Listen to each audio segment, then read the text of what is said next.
Tangkad na babae, oh. Hawakan mo. Tutok mo lang sa kanya. Naka-play na. Tutok mo lang daw sa kanya. Tutok mo lang.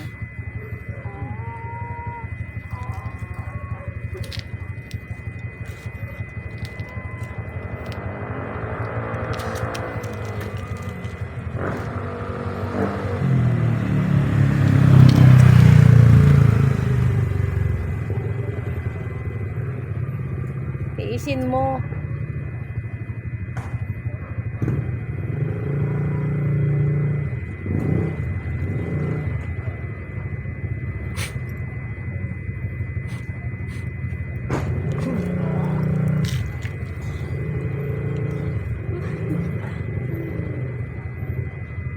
Huwag mo kasing iwawala, ha? Ito rin gusto niya humingi. Ako din, bigyan mo nga rin ako. Bigyan mo nga rin Kaso ako. pa epoxy mo. Ito, ha? Itali mo na dyan. Ikaw na ano ng tali. Ito, pa epoxy mo sa tatay mo, ha? Tapos, pati epoxy para saan? Para hindi matanggal to. Ah. I-epoxy yan para makasil to. Patali mo dyan, nakatago naman. Ha? Para hindi ka na matikitan. Kami, pahinga kami tig-isa. Yung puti ba yun? May dala ka ba? Meron.